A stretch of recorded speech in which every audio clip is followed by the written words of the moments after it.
नमस्कार, one India Hindi में आपका स्वागत है।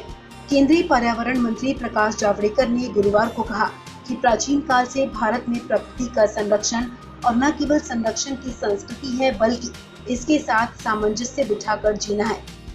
संयुक्त राष्ट्र में जैव विविधता शिखर सम्मेलन में बोलते हुए प्रकाश जावड़ेकर ने कहा कि भारत का लक्ष्य 26 मिलियन हेक्टेयर वनोन्मूलित जमीन यानी कि डिफॉरेस्टेड लैंड को फिर से बहाल करना है और 2030 तक भूमि क्षरण तटस्थता को प्राप्त करना है।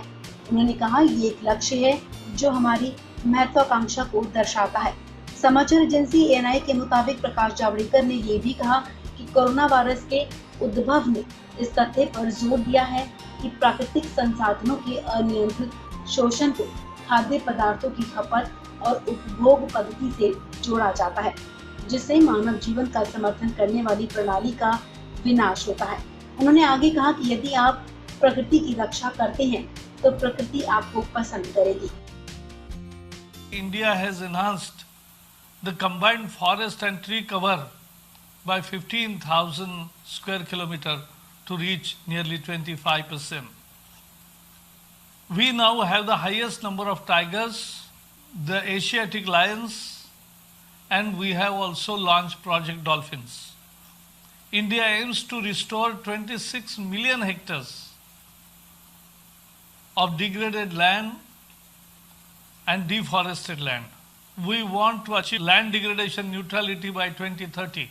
This is the target which shows our ambition.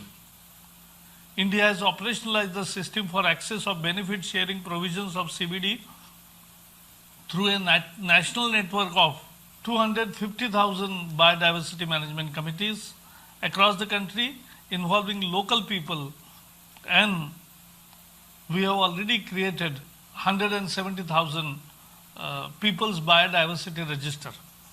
So they are our foot soldiers and they are protecting the biodiversity and ensuring its growth.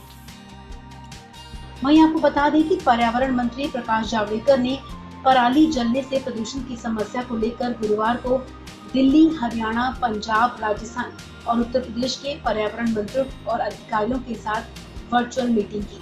बैठक के बाद मंत्री प्रकाश जावड़ेकर ने कहा कि केंद्र और राज्य सरकारें इस मसले पर एकजुट होकर काम कर रही हैं। उन्होंने बैठक में प्रदूषण के खिलाफ जंग तेज करने का ऐलान किया है। बैठक के बाद केंद्रीय वन एवं पर्यावरण मंत्री प्रकाश जावड़ेकर ने कहा कि ICAR पूसा इंस्टीट्यूट के द्वारा डीकम्पोजर का नया शोध किया गया है। इसका भी ट्रायल सभी राज्यों में इस साल किया जाएगा। उन्होंने कहा कि ट्रायल होने पर परिणाम आएंगे, अगले साल और बेहतर परिणाम मिलेंगे। मंत्री प्रकाश जावड़ेकर ने प्रदूषण रोकने के लिए बायो CNG और बायो पावर के इस्तेमाल की भी जानकारी दी। इस खबर में फिलहाल इतना ही। तमाम अपडेट्स के लिए आप बने रहिए वन इंडिया हिंदी के साथ।